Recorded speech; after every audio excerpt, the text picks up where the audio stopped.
Hi, my name is Tim Buckles. I'm the owner of the wine house in Manlius, New York, and today we're going to talk about Italian wines. More specifically, we're going to focus on the region of Tuscany. I have a map here so you can understand where it is. Tuscany is basically this area right over in here, and that's the area that we're going to be focusing on for today. More specifically, we're going to talk about areas within Tuscany, one of which is Chianti, and we're going to understand what are the rules and regulations about what really kind of sets up those wines and how they're structured. And I have a lineup of the wines here to help you understand that. But basically, the Italian wine system is very easy to understand. It's a two-tier system. You're either following your rules or you're not. They have a DOC, DOCG rating, which means I'm following the rules, and the difference between that is a wine in Italy, if it's labeled as DOCG, is basically probably the best 10% of the wines produced within that area. It's reserved for small niche areas that are reserved for very niche producers that have been very consistent year over year. And then there's pockets within Chianti that are rated as DOCG. Everything else is really by law designated as DOC, and it's basically saying that they're following the rules. Well, what are the rules? The rules are basically go into the typical grape structure about what you should be getting off the nose. So in other words, you should be getting violets or tobacco off of the nose by law. You also get some kind of cherry component. It could be a dried cherry, it could be a fresh cherry, it could be anything along those lines.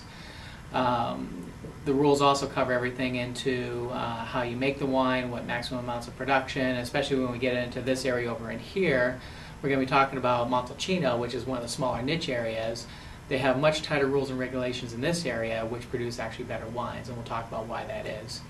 But we'll start off over here, and within this schema, one of the things you want to understand is that the main grape coming out of Tuscany is going to be Sangiovese. So when people are coming in and they're asking for, I need a Chianti or I want a Chianti Classico, what they're really saying is that they want a Sangiovese-based wine. By law, they're allowed to have up to 80% of that grape in there, and they're allowed to blend 20% of something else in there. So typically, you're always going to be getting a blended wine when you're asking for a Chianti. This particular wine is 100% Sangiovese. It's just not from the Chianti area. So the grape doesn't really know whether it's growing in Chianti or growing outside of Chianti. They can still make really good wine. This would be a basic table wine. It's called Il Poggio. Runs for about $10. It's very easy. It's more of a fresh kind of cherry component. But then you move up and you get a little more specific. And in old world areas, it's very easy to understand that as I go from a wider area and I get more and more focused, my price and quality and my value starts going up. And so when I go from the Il Poggio, which is a general regional style wine that just says, you know, it's basically from Tuscany, now I move into a more focused area, which is Chianti.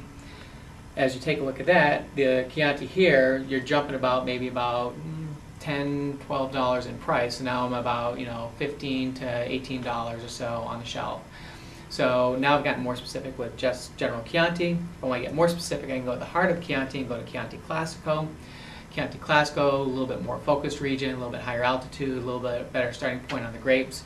Now I'm about $25 in price there. To go the next step up in terms of price and quality, I move over to a Reserva. Nippesano is actually a really nice producer. Reserva means I've got a little bit more time in wood and a little bit more time in bottle before it's released to market, so I have to have better grapes in that bottle.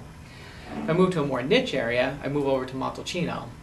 And the best in class that you can possibly get within the Chianti realm is going to be a Brunello di Montalcino.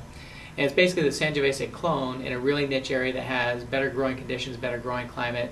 That grape clone is a little bit more in terms of thickness of the skin, but makes absolutely fantastic wines, but now you're up about $65 or so. They can only do about a third of their crop into a Brunello di Montalcino, so they have to declassify by law to a Rosso di Montalcino, but it gets you a really good price value. So now you jump back down into about a $22 to $26 range, so now you're competing with this level wine over here, the Chianti Classicos. The other concept is they have IGTs, so people that don't want to follow the rules by making the Sangiovese blend, they can make more super Tuscan blends is where that came out, and so you have Cab and Merlot.